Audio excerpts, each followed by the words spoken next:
Hi guys, welcome back to my channel. As you can tell, I'm filming on my phone and I know this is up a little late. Things have been really crazy.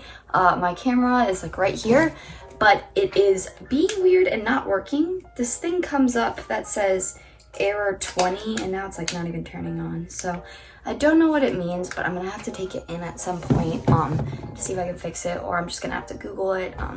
But yeah, anyway, so I'm filming on my phone. If you can see, I am like totally not ready for this video, like dressed up or anything. I mean, I'm ready to talk about it, but I'm not physically ready. It's a Sunday. Basically, things have got really bad in the town I live with COVID, and I'm only allowed to go to youth groups and then hang out with my cousins. That's really all I can do right now, and then everything else I have to like do over Zoom and everything. So that's the compromise I made, at least until Christmas. So fingers crossed by Christmas everything's just kind of settled down a little bit. But it's really bad here. They're like buying, the hospitals around us are like buying more like refrigeration for like all the bodies, so it's really scary. So I'm kind of like, my brain's kind of all over the place with all this stuff going on. So, and I'm sure everyone else is kind of feeling that way too.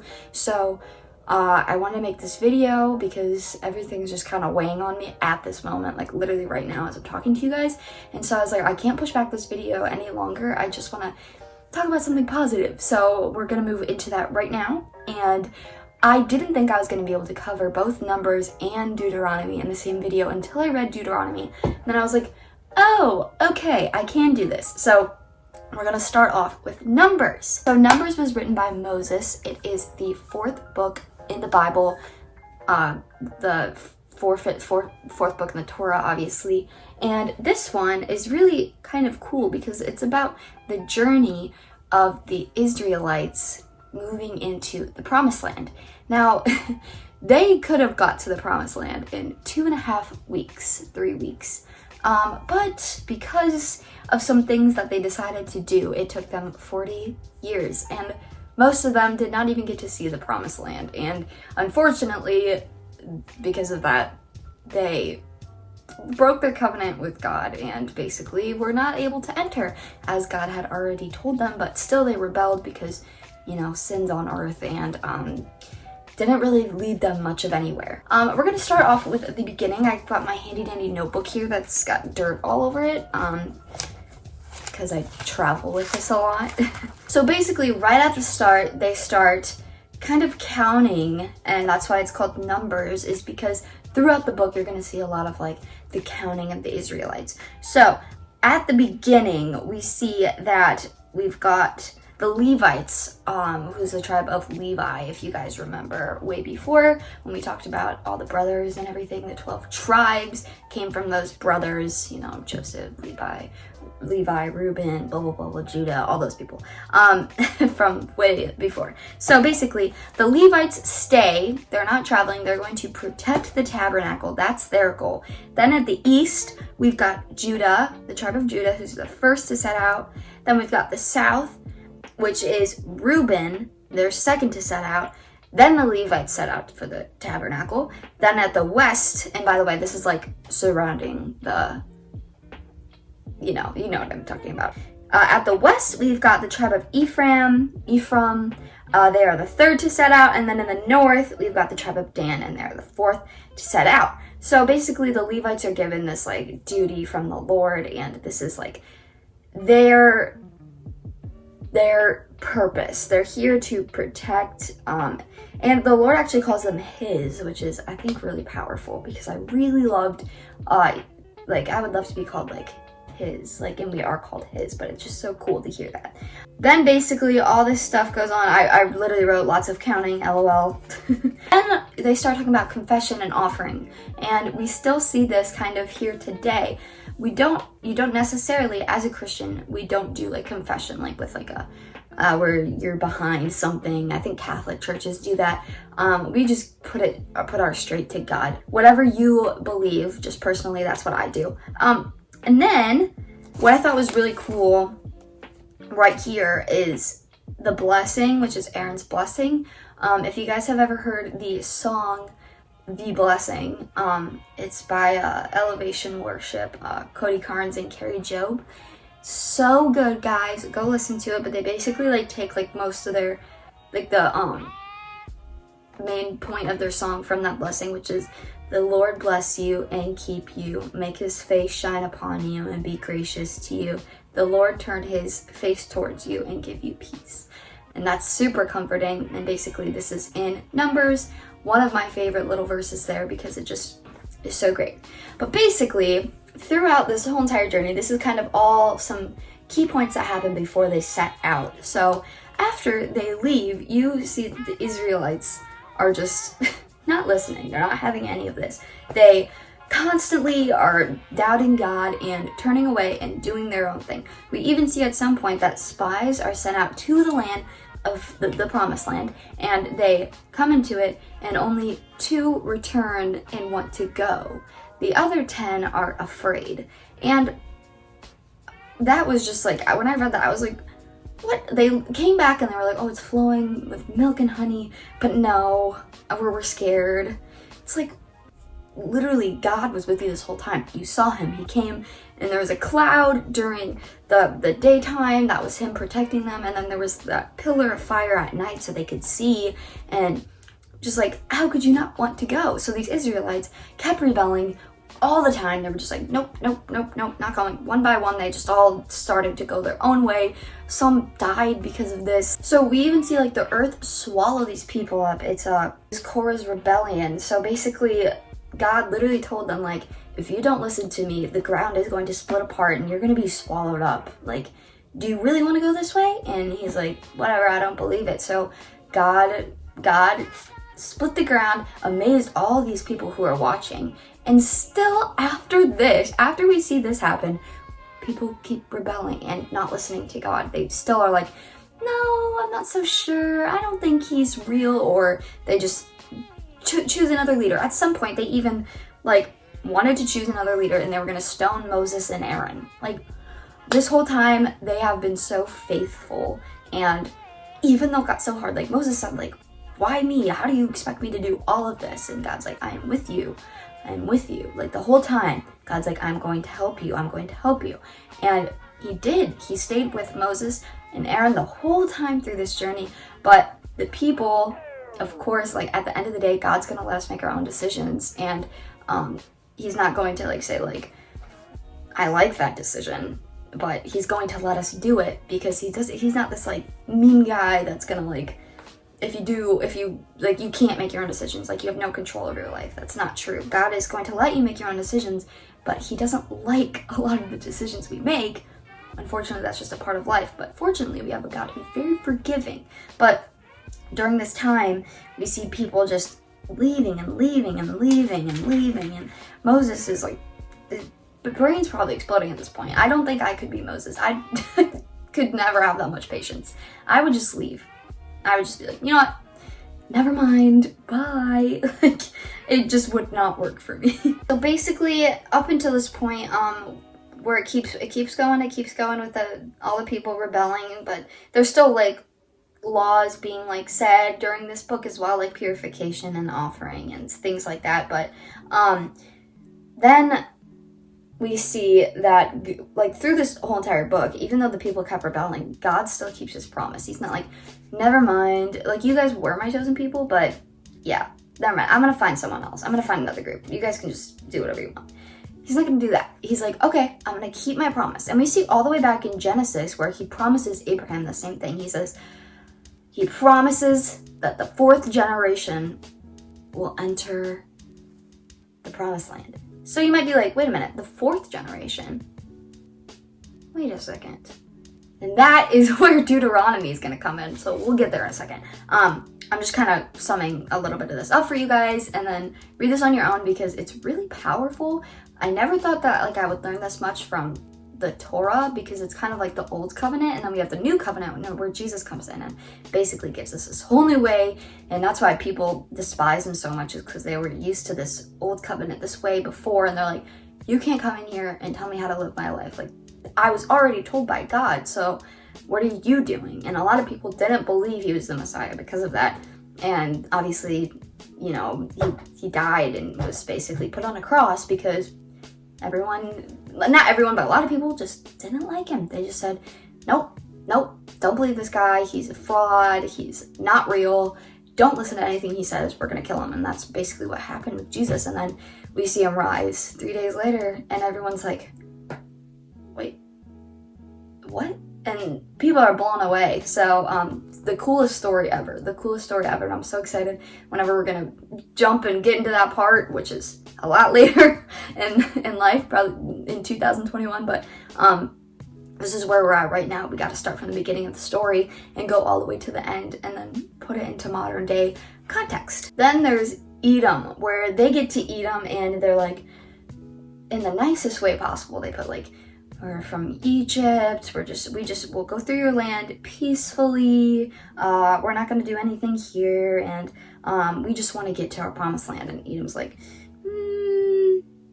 nope. Sorry, you can't pass. And then literally right after that bad news, Aaron dies. So obviously that's super sad. It's just Moses now. But then we see Joshua and Caleb kind of step into a bigger role, which is the next book is Joshua. So I'm so excited to read that. I'm going to start reading it this week. I have not read it yet. This Bible study, you really got to be on top of it. Like, I was even surprised for 5 weeks that I got through everything, because I tend to start things and not like fully finish it.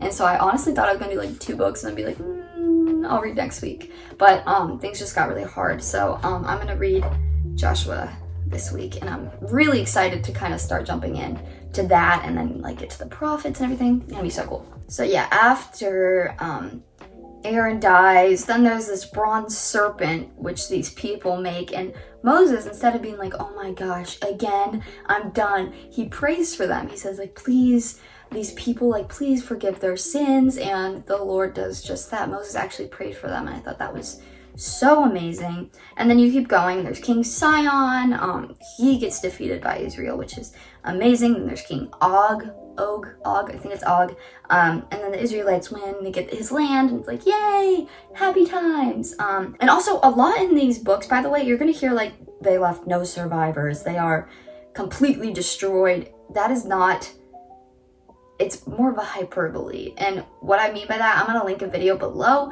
I want you guys to go watch those videos because they explain it really well in there. Then there's Balak and Balaam, and I think this is really cool because Balak is like, you curse these people like right now, and Balaam's like, okay, and all he can speak are blessings. So it's like, he gets really frustrated with them and is like, what is this? Like, I told you to curse them. And he's like, I'm sorry, I'm just saying what the Lord wants me to say. Like, I already told you this. And this is so cool. And then there's also like, before that happens, there's this thing with Balaam and the donkey. It's like, Balaam keeps hitting the donkey, and then like the Lord like opens up its mouth so the donkey can speak to him.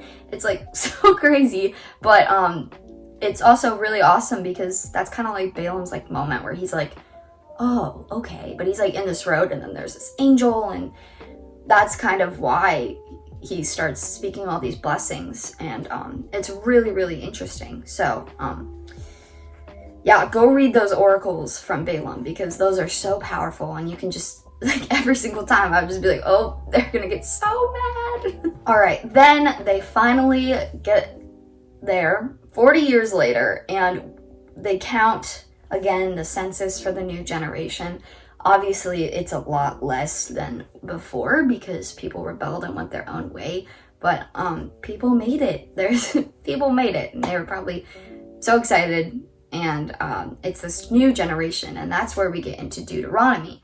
So it's kind of easier for me to break down Deuteronomy than Numbers, because Numbers is just like a whole bunch of stuff. Like, definitely I encourage you not just to go off of these little points I wanted to highlight, because there's so much more than what I said. Like, there's just like, and I know I'm speaking like kind of all over the place. That's just because my brain is like, there's a lot going on in Numbers, and there's still a lot in Deuteronomy as well, but basically it comes from a Greek, so Deuteronomy comes from this Greek word, which means second law. So basically, Moses is giving the second law, the covenant, to the second generation, the next generation of Israel.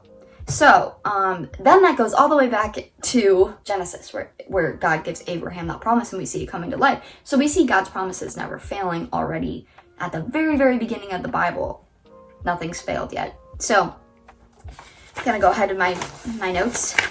So he restates all these laws to the new generation. So this kind of highlights things like the 10 Commandments, a lot of the things from like Leviticus, but obviously not as like harshly put in there because they're going to be written already. Moses wrote them down and everything. But yeah, we got the 10 Commandments. The greatest commandment, which I wrote down, love the Lord your God with all your heart, with all your soul, and with all your might. And that's Deuteronomy 6:5. Then we have like things like do not test or provoke God. Then there's like, talks about the golden calf a little bit. And then there's this thing where it says like, the Lord tells us to circumcise our hearts. And this is like a really powerful, like figurative speech. It's so interesting. And that's also going to be in one of the videos that I link below. I definitely encourage you to go watch those. That channel is just amazing. Like I go in there and I like watch all their stuff. Like it's so good. So definitely go watch that. They explain it really well there too. And there's a lot you can read about that exact verse, but it's really important that you try to dig a little deeper in that. So that's one thing I encourage you to do. That is one question I'll have for you guys to do for this study today. So this study, that's the first question. What does it mean to circumcise our hearts? And we see this amazing little passage about God rescues the orphan, the widow, and the immigrant. He takes care of them, as should we. It says this in scripture. So it's like a little bit of like adoption, like putting in there, like if you got adoption on your mind, God probably put it there.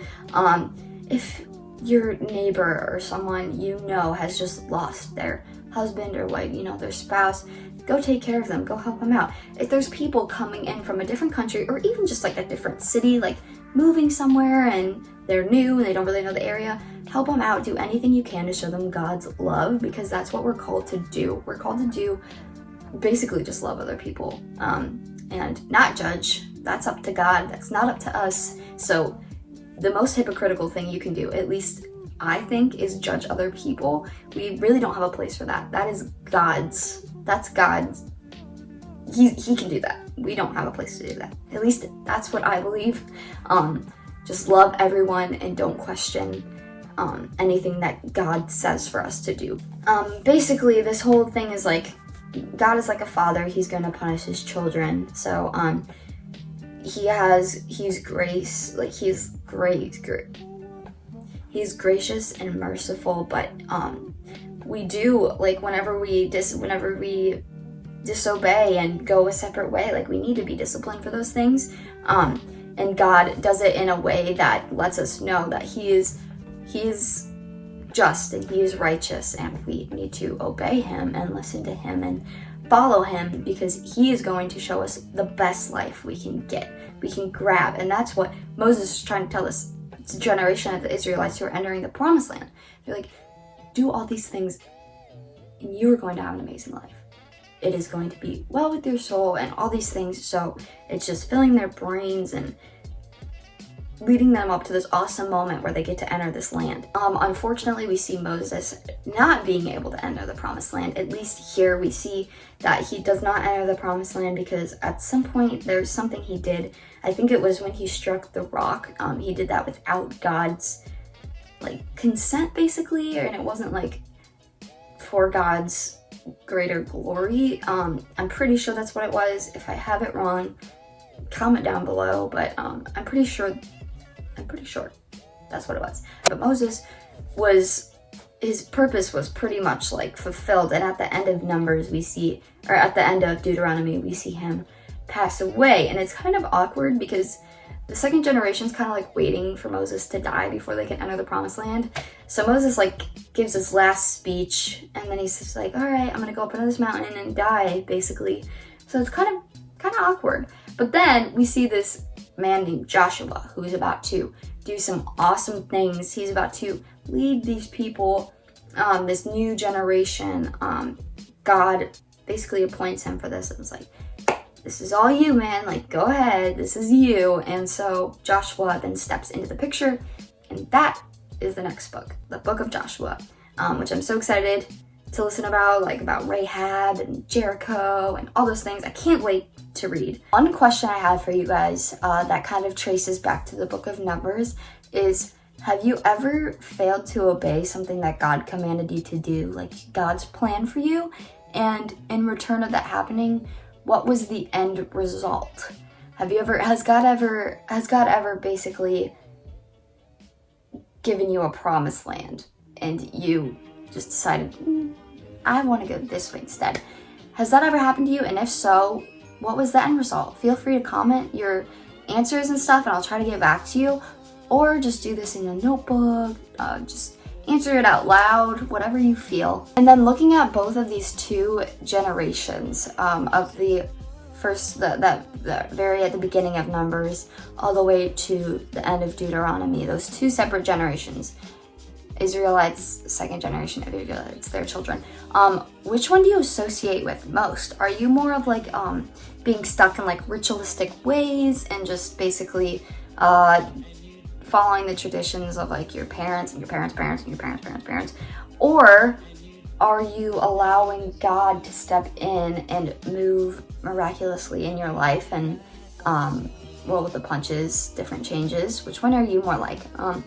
That one for me was pretty easy to answer, but I know for a lot of people it's interesting to see how people relate with that question, because I definitely know a lot of people who are one way, and I know a lot of people who are the other way, and it's definitely really interesting to kind of dig into that and see where that sparks from. One thing we see a lot throughout this is, and if you probably watched one of my last videos, I'm pretty sure I do mention it, but if not, it talks about God being a jealous God.